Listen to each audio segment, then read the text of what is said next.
All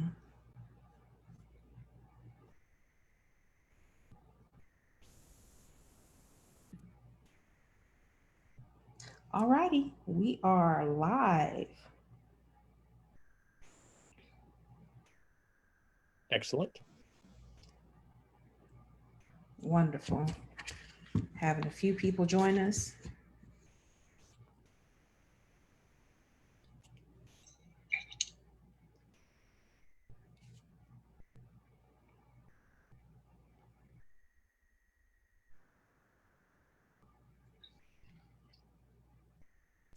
Have people coming on.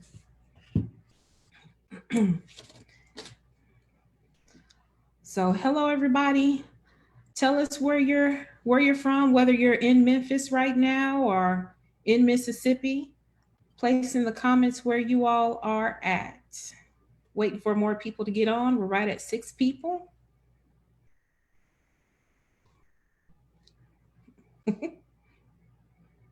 I'm sharing on Facebook. Oh, wonderful. Nashville. Hi, Alan Whitley from Nashville. Good to have you on. Wonderful. We'll get started in a few more minutes.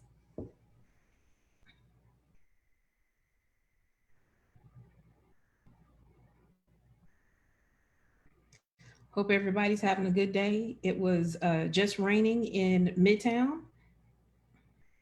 It was a lot of rain. That was nice. It cooled things off a little bit and made it a pleasant afternoon. Yeah, rain makes me sleepy.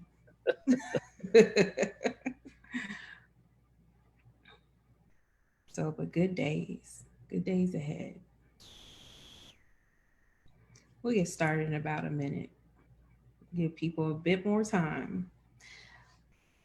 All right, you all, tell us in the comments where you all are currently located. Of course, we are in Memphis, in Midtown. Post in the comments where you all are from. Anybody out there from outside of Tennessee? Let us see. Tell us.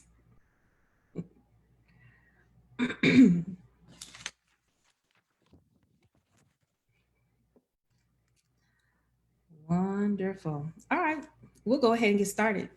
Hello, everyone. I am Fekecia Gunn, Director of Enrollment Services here at Memphis Theological Seminary.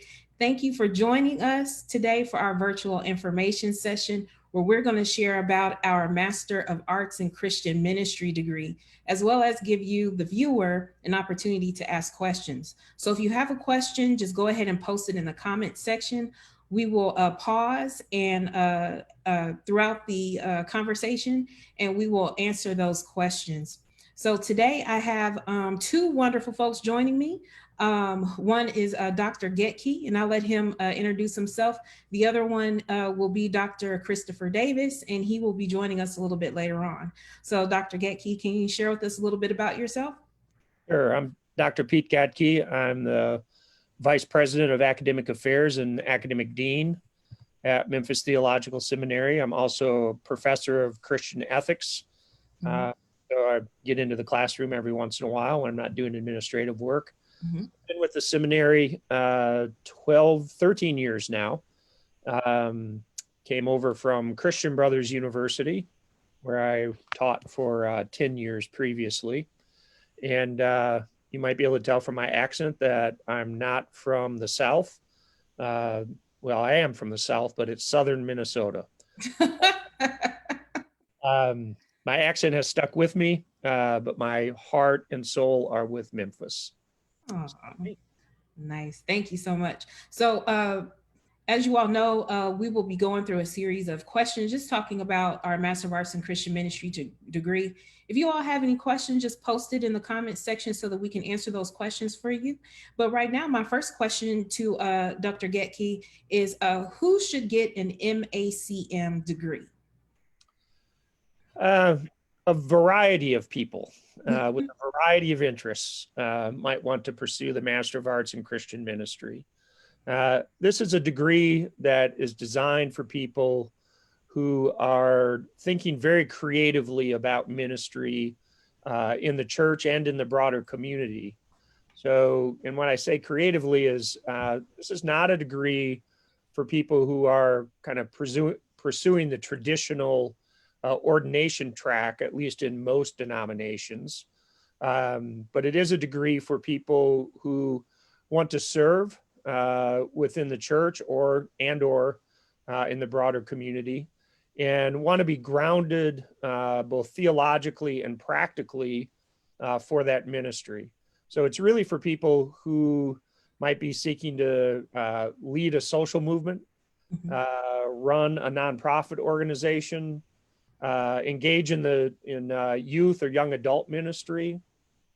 Might be somebody who is simply interested in getting a theological education, who is very happy with the kind of job that they're already doing, but sees that their work involves them with some level of conversation and engagement with issues of faith and ethics, and they might feel like they would like a little more depth theologically. So we get a variety of students who are pursuing this degree. They're really, they come in with a variety of foci.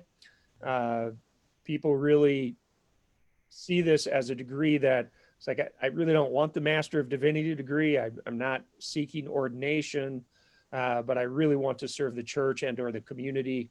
And this is a degree that fits best with that. Wonderful. I'm going to go ahead and jump into a question from one of our viewers. And he says this: what are other specializations that you see people create? I'm about to graduate with an MSSW. Is it possible to create a specialization around counseling? Yeah, it would be definitely possible to create a concentration around counseling. Since we do have a pastoral care and counseling component already built into the curriculum or courses that are regularly offered. So yes, a person would be able to do that. We have a list of specializations that are kind of already pre-programmed, so to speak. Yeah. But a student is free to work with a faculty member to create his or her own specialization. So for example, right now we have a student who has created a specialization in sacred music and worship, and who is a church musician and wanted to have that kind of theological background and understanding of worship. And so has worked with one of our faculty members to create that specialization. So certainly a prospective student could meet with a faculty member here and develop that kind of specialization, because we do regularly offer those kinds of courses. We wouldn't be able to create a specialization sort of out of thin air. But if something that's already pretty much within our curriculum, in terms of those courses, types of courses being offered regularly, we can create a specialization. Wonderful. Thank you for that. Why should a person get an MACM at MTS? For the same reason that a person would get any degree at MTS. Because this is a school that combines theological depth with practical preparation for ministry. We have a good track record in doing that. If you look around the city of Memphis, for example, and just start talking with ministers who are really providing a lot of leadership within the city, you will find that a lot of them are graduates of Memphis Theological Seminary. An example of that is just the other day, I was asked to sign a letter that was about police reform and sort of the defunding of police, or reworking with budgets, city budgets, in relation to reforming the police. And of the 10, I think it was 10 lead signatories of that letter, 7 of them, approximately 6 of them, were directly graduates of the seminary, and the other one was the was a son. The signer was the son. He went to the seminary. His father was the signer. Mm-hmm. So, we're connected in a lot of ways in the city, and really not just in the city of Memphis, but across the Mid-South. So we have a faculty who brings together that kind of combination of theological depth with practical ministry. So every person who's on the faculty, besides doing their faculty work, is also engaged in a variety of kind of works in the community, leading nonprofit organizations, being on nonprofit boards, being pastors or associate pastors within churches.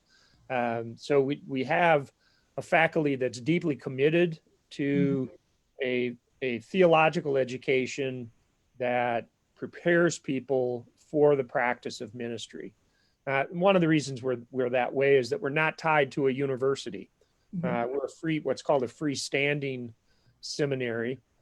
That means we're primarily responsive to the church and to the broader community, rather than being primarily responsive to a university. But all of our faculty could be university faculty with PhDs, Doctor of Ministry degrees, but we've come to a place where we can really be focused on preparing people for ministry. Okay. Now, is seminary for called people only? No. Certainly a lot of folks who come to seminary say, well, I've heard this call and I'm responding to this call to ministry. And they have a very specific idea of what they want to do. Often that's ordained leadership within a congregation.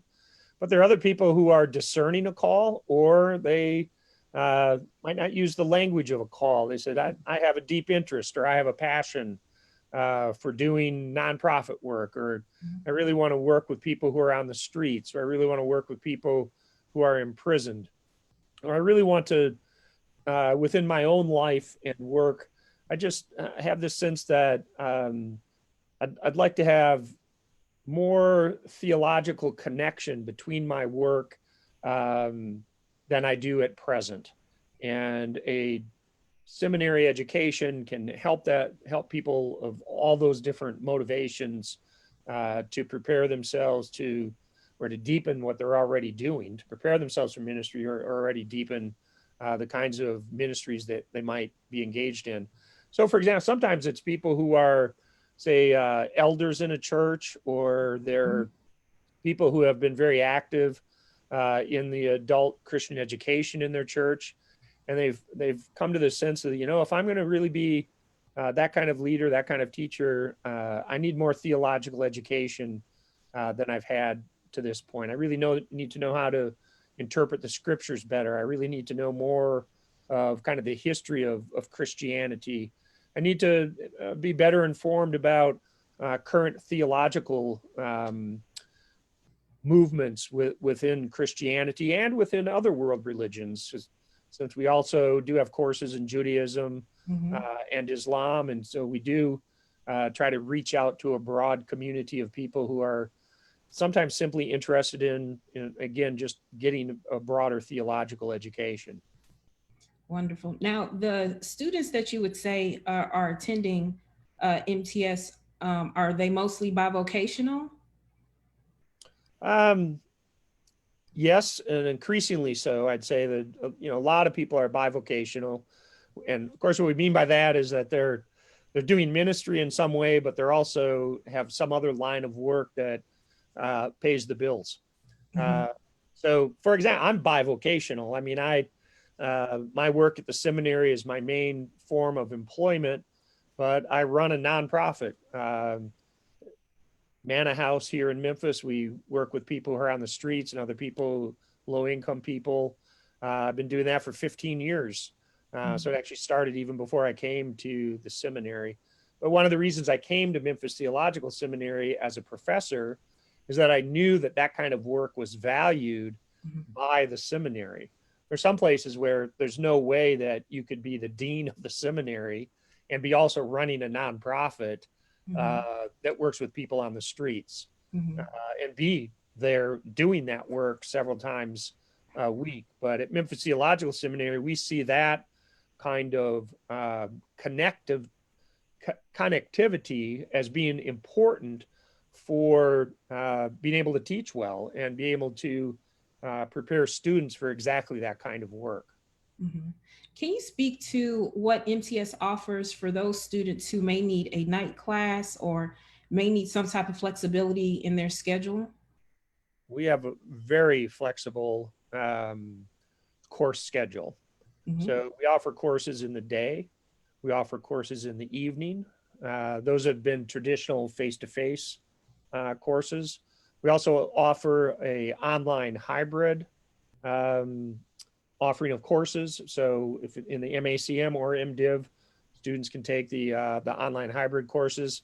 And in those courses, students do a significant amount of learning online. About Mm-hmm. 49% of the learning is taking place online, but the other 51% is face-to-face and on campus, where people come once a month, starting on Thursday afternoon and running through Friday evening for intensive sessions with those classes.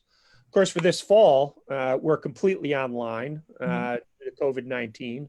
So all of our courses this fall will be 100% online.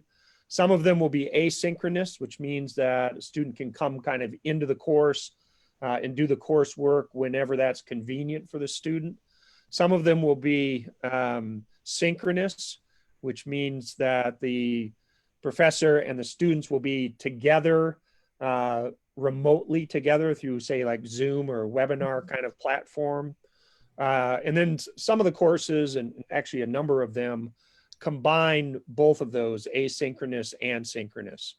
And part of that is we really think that it's important for students and professors to have that kind of personal interaction and to have the ability to really ask questions and engage in dialogue with the fellow students, but also with the professor at the same time. So that's this fall. In the spring, let's hope we might be back to where we're able to do more face-to-face courses, but the online hybrid continues no matter what happens in the spring. Right now, the hybrid part where people would be face-to-face will be probably Zoom sessions.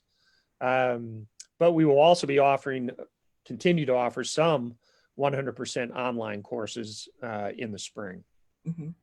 Wonderful. Let me ask this question. What would you say to students who ask the question, will MTS challenge me? I hope so. I would hope that one would be intellectually, spiritually, and maybe even morally challenged. Why would you want to spend the money and spend the time not learning anything? That wouldn't make any sense.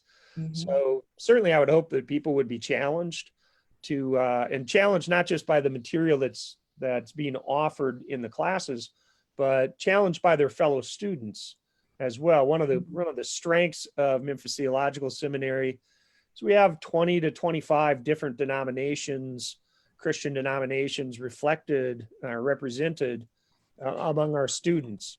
And so we have all sorts of different types of sort of Protestant mainline folks, but we have Pentecostals, Baptists, Catholics, Episcopalians. I mean, we have Methodists, you name it, we have it practically. So in the course of classroom conversation and dialogue, that will be challenging from time to time. In teaching Christian ethics, we certainly engage in discussion about sort of what does it mean to be a Christian and to be a disciple of Jesus Christ. And then given that we are disciples of Jesus Christ, how does that affect the way we may approach an issue such as the death penalty or homosexuality or abortion or war or poverty or homelessness? And certainly people are going to have different perspectives, both theologically and politically and ethically. And so we're going to engage in those diverse viewpoints as we go through the class. Thank you for that. Talk about the MACM curriculum design.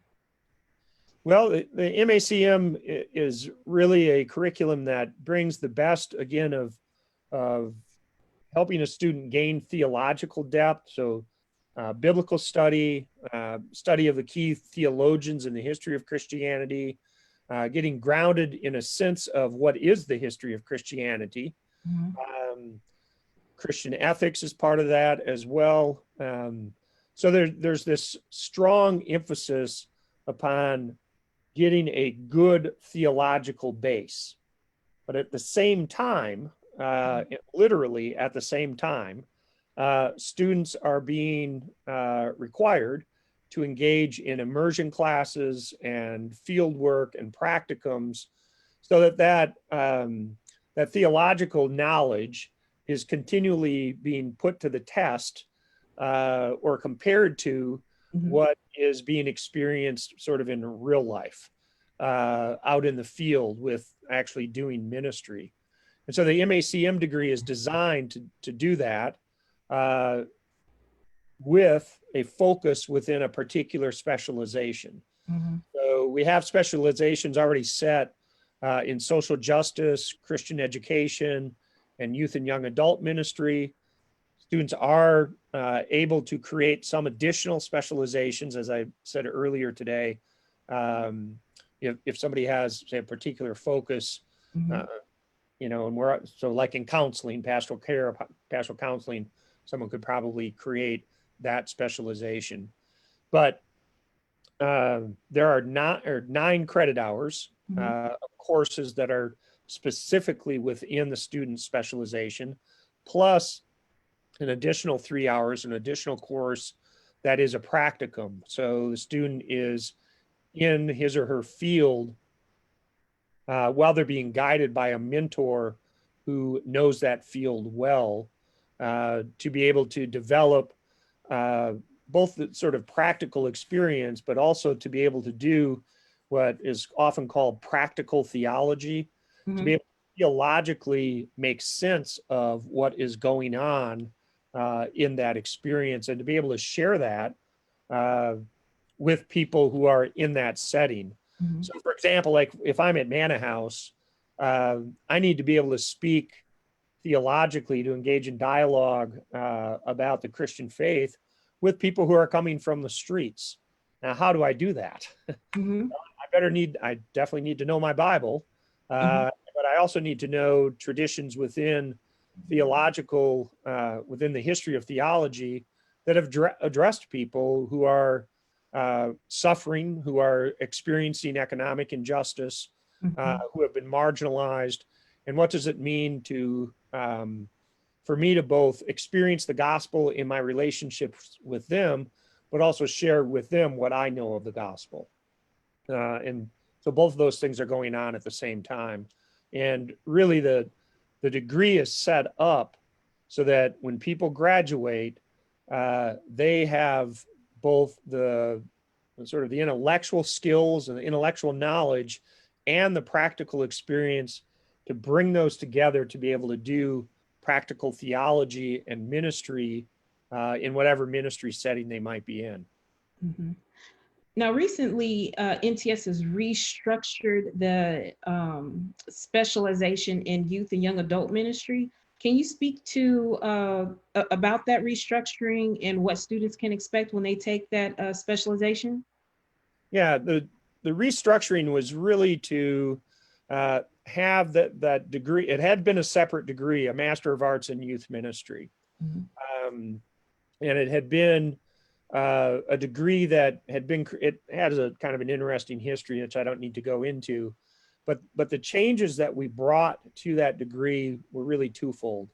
The first was to make sure that students who are graduating from that program would have a much stronger theological and ethical foundation than they were getting in the previous rendition of that degree. So, for example, in the previous rendition, people didn't have to take Christian ethics. They do now. If you're doing youth and young adult ministry, you better know how to speak with people about the pressing moral issues of the day. To be well, and not only to be well informed about those issues, but to be able to help people really do their own moral discernment. So we've strengthened that by requiring Christian ethics, which wasn't in the Master of Arts in Youth Ministry. We've also increased the number of courses that are specific to Christian education and youth and young adult ministry. So we've beefed up the degree significantly. In doing that, however, we did not lose one of the strengths of the previous configuration of the degree, which was the internship or practicum within a church setting where you actually are doing youth ministry. So we have 2 courses specifically designed to continue to do that. So 6 hours of specific practical experience within the area of youth and young adult ministry. So I really think it's a much better degree. Mm-hmm. I think much improved, and it actually, this is sort of my, putting my dean hat on, but we're continually doing assessment of our degree programs, of our curriculum, and these changes came out of our assessment. Mm-hmm. We talked with our graduates of this degree program.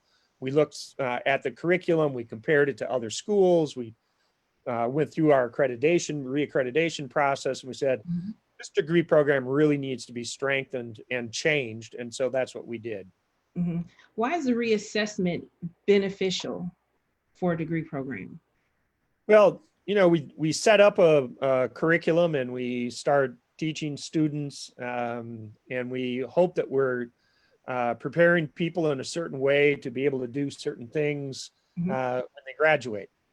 And we do that, but Mm-hmm. there's always room for improvement. And what assessment points to is those areas where we can make changes that are going to make the curriculum better for students as they come through preparing for ministry.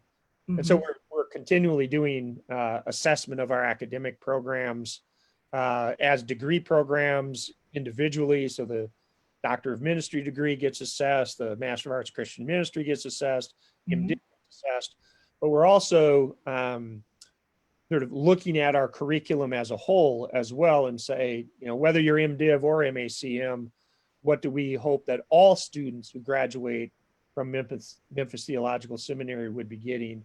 And Mm-hmm. are they getting it as strongly as we would hope that they would be getting it?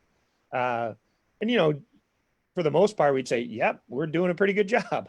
But it would be a mistake for any community of faith or any institution to sort of rest on its laurels and say, yeah, we've arrived at the kingdom of God. Well, no, we're short of the kingdom, so there's definitely work to be done. And assessment helps to pinpoint just exactly where we need to do that work. Wonderful. Now we have a couple of questions I want to have you answer. So Alan, the MACM is 48 credit hours. But here's his question. This is about a 2-year program. That's his question. And then he says, is it possible to work full-time and complete the MACM? Sure, but not in 2 years.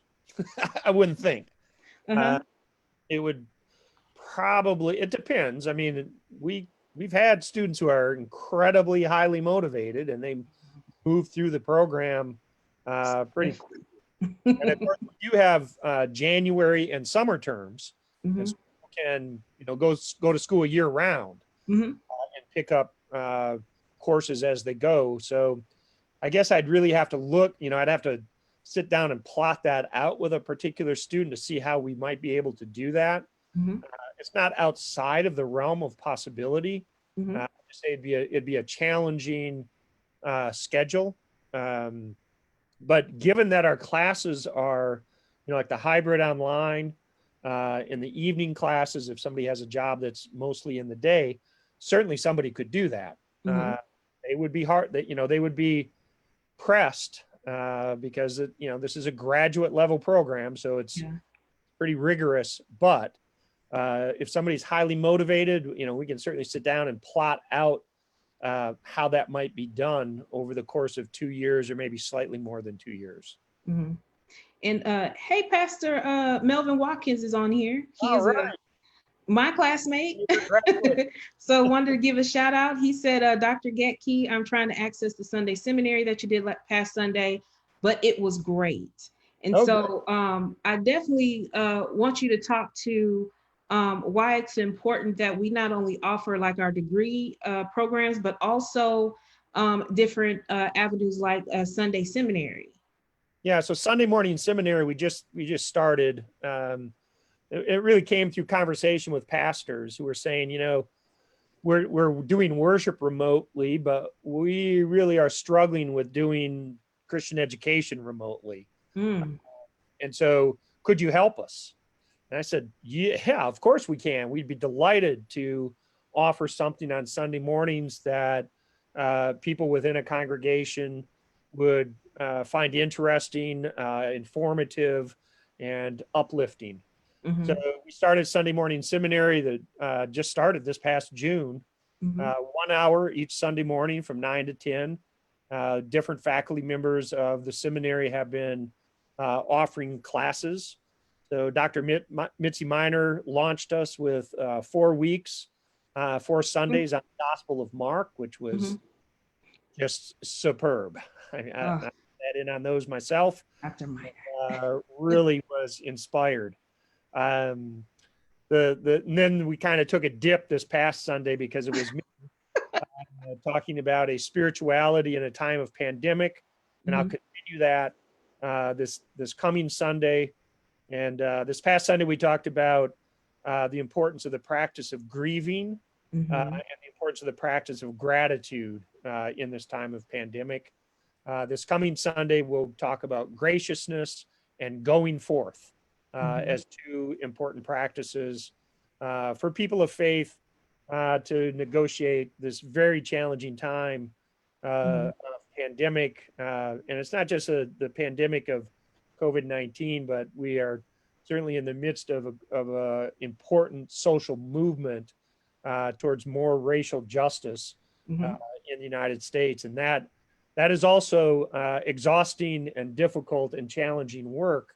And so how are we sustained in these difficult times and in these challenging times in a way that we can continue to be compassionate and to work for justice? So that's what I've been talking about. Dr. Chris Davis will come after me and do 2 weeks on worship in a time of pandemic mhm, and worship and preaching. And then Dr. Michael Turner will address a really interesting topic, I think, in the last 4 weeks or the 4 weeks of August, which is religion in the time of civil war. So we're going to kind of go back in history and mhm, look at what Christianity, particularly, uh, you know, churches divided over the issue of slavery. They divided over the war, which is about slavery. mhm, And so, what were the religious insights, failures of that time of civil war, and what might that have to do with what's going on still today mhm. in our society? So, and Dr. Turner is just an excellent teacher, as is Dr. Davis. So I think those are going to be great. We're also been offering some webinars Mhm. from time to time. We offered a webinar primarily for pastors, pastoring in a time of pandemic. Um, Dr. Earl Fisher just did a webinar last week on a very important figure in the history of Black liberation theology, Reverend Klieg from Detroit. Uh, and he's not that well known, even Mhm. though he's really the person who started Black liberation theology, or very significant person in the start of Black liberation theology in the United States. And we have more webinars coming up. Mhm. Uh, we're planning more, and these are sort of one-off, for an hour or two, usually in the evening or maybe over the lunch hour, where people can pick up some theological education, typically for free. Sometimes there'll be a slight charge for them. Sunday Mhm. morning seminary right now is free. Amen. Can you speak to MTS faculty, the highlights, the diversity surrounding our faculty? Mm-hmm. Well, I'm pretty biased because I'm the dean, but I really think we have a great faculty. Mhm. And I get to speak to deans from seminaries across the United States, and I don't hear that all the time. Mm. So I'm really grateful for the faculty at Memphis Theological Seminary because they are great colleagues. They're good people. They're easy to work with, at Mhm. least most of the time. And they're just good people, uh, Mhm. people of deep faith, Mhm. uh, people who see that their faith compels them to engagement with this practice of teaching. So they see their being a professor as a vocation, as a ministry, but also compels them to be engaged with the local church and the broader community.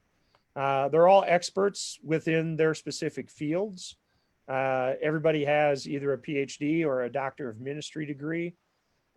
Most of us are quite experienced. We've been around a while, so we know what we're doing in the classroom, but we also have a strong sense of the connection between theological education and the practice of ministry. But we also have a few younger folks who are coming in who are bringing the freshness of being right out of graduate school, and that's always helpful too to kind of reinvigorate us old codgers.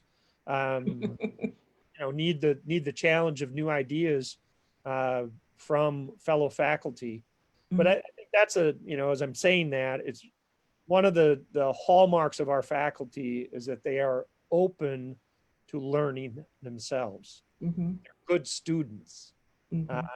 I don't think you can be a good teacher without being a good student. That is Yeah. somebody who is still excited about learning, about reading, about Mhm. engaging in conversation about important topics, and then testing those things in the way in which we live. Mhm. And our faculty does that, and they really do. Um, we have a pretty good diversity among the faculty in terms of denominational background. So we have, I think we're one or two Cumberland Presbyterians, Mhm. some Methodists, some United Church of Christ. I'm Roman Catholic, Baptists, um, Episcopalian. So we've got sort of denominational diversity.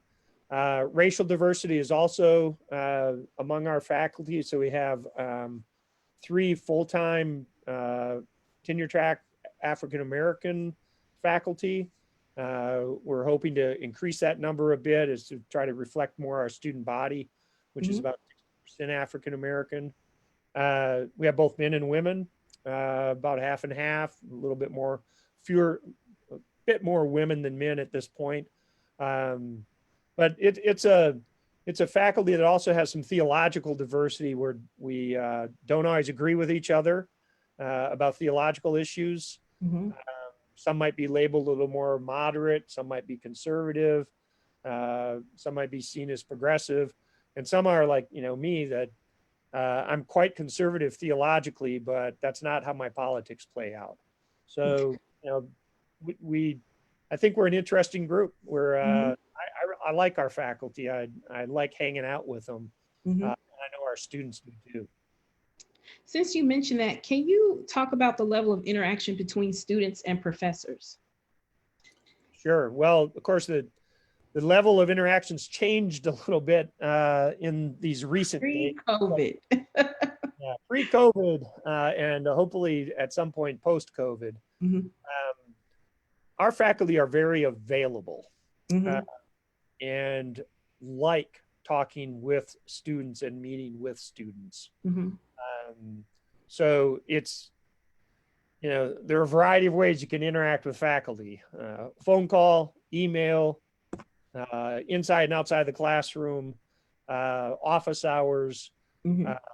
and really that's the if you want to meet with a faculty member, that faculty member will make the time to meet with you. Mhm. Um, and if they don't, tell me. Mhm. But I mean, our faculty are generous with their time, Mhm. um, and they're busy people, but they really feel that they are called to the ministry of theological education, and Mhm. so they want to attend to students who are also serious about theological education. So the interaction is easy to do. People keep office hours, of course, but you can reach people when they're not in their office hours, set up appointments and do all of that, or just stop by. I just say my door is always open unless I'm in a meeting. And I have students who stop by on a regular basis to let me know how things are going in the seminary. And I'm always delighted to talk with students. I mean, everybody knows, every faculty member knows that if we didn't have students, we wouldn't have a seminary. That's true. Our focus has to be on our students, that they're our bread and butter.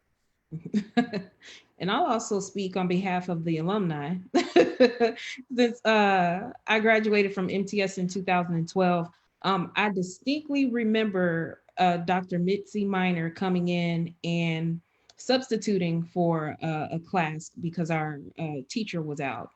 And she made the appeal at the end of class that even though I may not be your teacher, please talk to me, ask me questions, send me your sermons. And so I figured that I would test her out and see if she really meant what she said. And I sent her a sermon that I was working on, and she ate it up. Then we met, we talked, and she walked with me through the text, and I was like, "Oh God, she's for real." But it was a great experience, and even to this day, when I see Dr. Miner walking down the hallway, I always say that she's one of my favorites. She'll say, "You're one of mine too." But I've always loved the open door policy and the willingness of our faculty to have conversations, even to engage in conversations about things that you may not understand, and you need a place to be able to ask more in-depth questions that you may not feel comfortable asking in class. They've always, any class I've been in, that faculty has always been willing to be able to do that. And so I'm definitely grateful for that. And I'll even mention this. I had Dr. Gathje for Christian ethics, and I always talk about the amount of times that my chin hit the desk from the things that he challenged us on. And some of the things that even back in, I think it was 2011 when I took your course, I'm still utilizing those things even today. And so these are tools and information that we can use in our context of ministry. And it doesn't go out of style, doesn't go out of date. What NTS teaches you is sustainable ministry. And I appreciate that. We have a question from a student. He was looking into a doctor of ministry at MTS and was wondering if the MDiv is required. Great question. In the olden days, about 3 years ago, MDiv was required, but it is no longer. So, and let me just explain a little bit about the change. Is that Doctor of Ministry degree was always seen as sort of the finishing degree beyond the Master of Divinity, that a person would come in, get the MDiv, get ordained, be a pastor in a church for 10, 15 years. And then the DMin was kind of a refresher course, so to speak, to take that person more deeply into a particular area within the practice of ministry.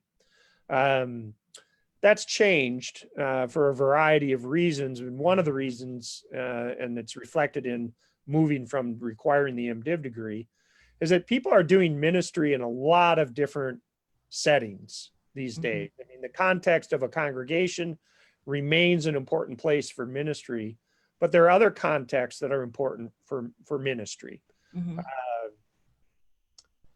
Running a nonprofit, running an organic farm in which you're growing food in ways that are healthy and helping to address perhaps a food desert within a particular community. Drawing people together across racial boundaries and having an organization that does that. So, there's a variety of ways, or chaplaincy. So people are not just in congregational settings. And because of that, people are also getting degrees that are not just the MDiv. and as they've been doing that ministry outside of congregational settings. So we've adapted, and seminaries across the United States have started to adapt to those changed realities. And so we have some students right now in our Doctor of Ministry program who do not have Master of Divinity degrees. They have masters perhaps in another area, and that's typically what is needed, is some level of graduate education. Just like it's pretty tough to jump right from an undergraduate degree into a PhD program. That's not exactly how it works. So you have to have some level of probably master's level of education or equivalent experience that would say, yes, you're ready to go into this deeper study of ministry, the Doctor of Ministry program. You know, so there's it, you know, each case might be slightly different. We'd certainly be happy to talk with somebody who says, you know, I'm ready to do a Doctor of Ministry degree and I'd like to start there. Well, let's have that conversation and see if that's your best path. Okay. Last question. What is the advice you most often give to potential seminarians? Well, the advice I give is keep an open mind and an open heart and open hands. I'm going to reflect scholarship, piety, and justice, which is in. So the open mind is a willingness to critically engage and want to critically engage in one's own theological convictions, previous theological education, one's own faith, to say, I'm coming with questions. Or if I'm not coming with questions, I'm willing to be questioned. I want to go deeper. I don't have God in a box. I don't have God all figured out. I don't have my faith all figured out. And so I'm willing to learn. I think that's, you know, that's the advice I give. Come willing to learn. Come willing to be changed by what you learn.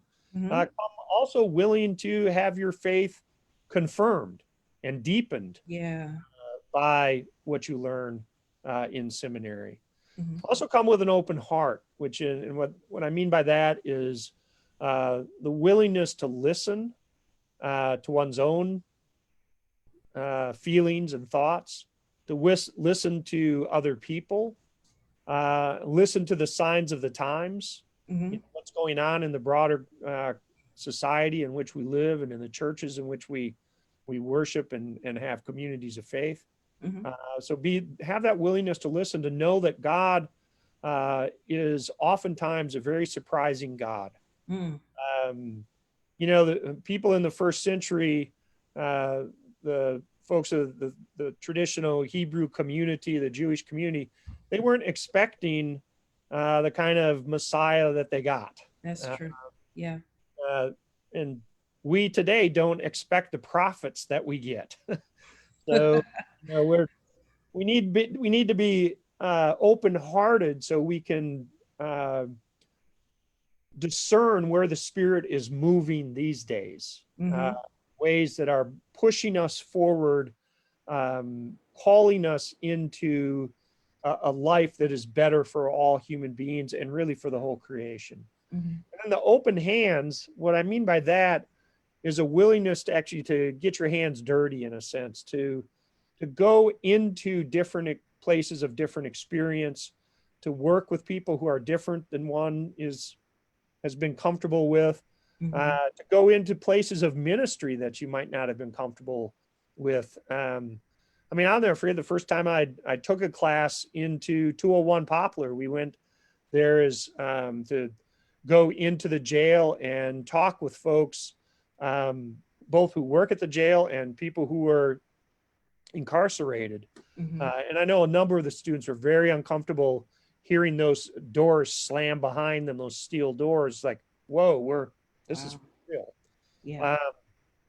And we had a great conversation about where did Jesus go? Where did Jesus just hang out with people that he was comfortable with? Or did Jesus encounter people that even challenged him? So like the Syrophoenician woman who asked him some pretty pointed questions. So come with those open hands and a willingness to engage in ministry as you're doing your theological studies. And I think if you come with those three things, you're going to do well at a place like Memphis Theological Seminary.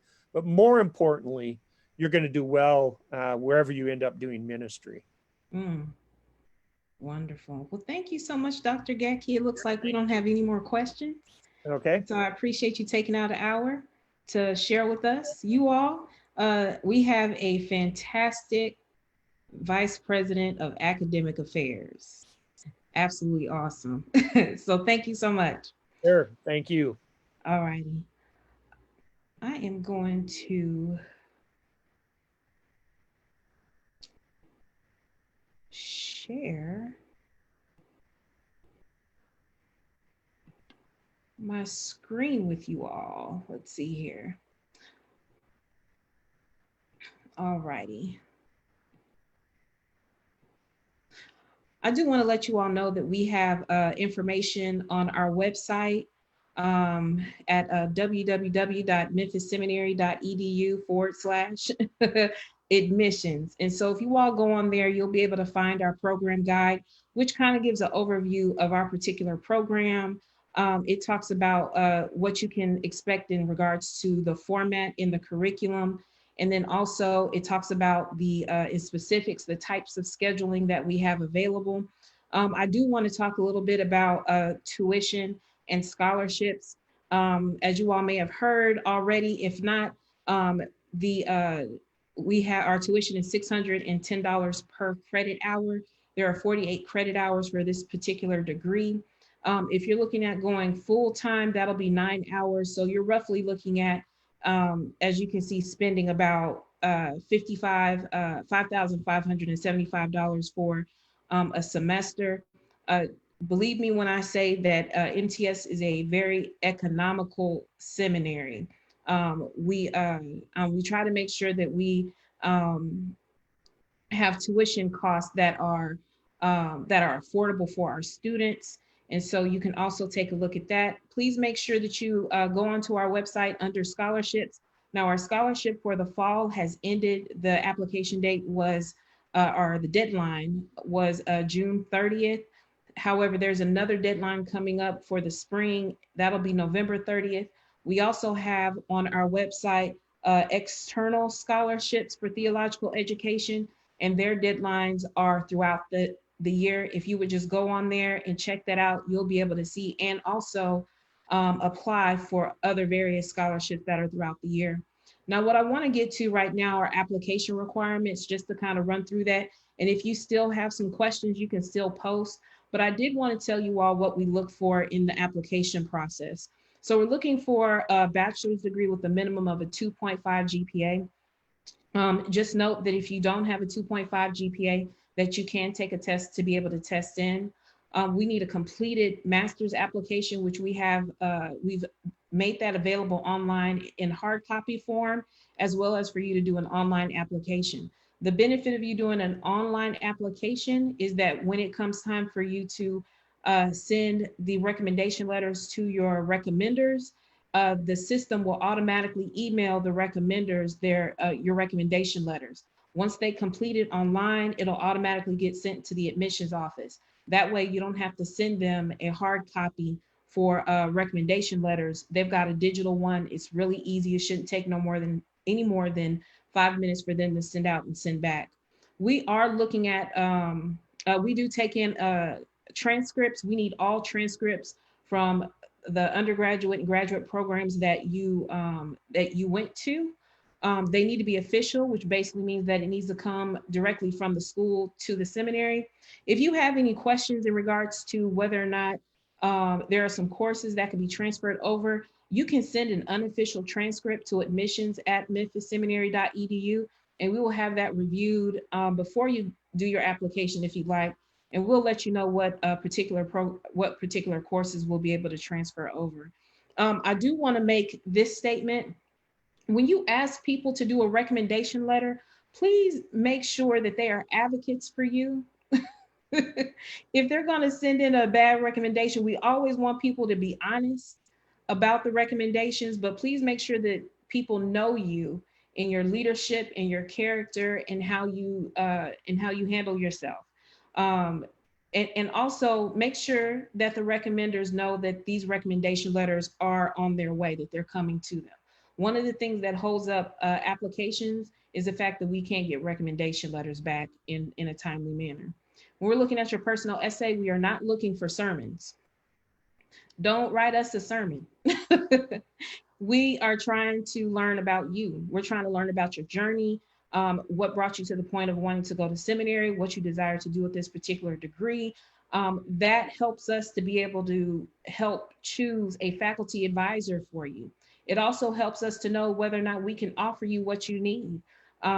If you're wanting to get a specialization in something that we don't have, we need to be able to tell you that. And one of the things that we do is we're able to not only just talk to you to discern what route you need to go, but we're also able to read your essay and actually see what it is that from your mind to your pen, what it is that your heart's really desiring that's coming out through that paper.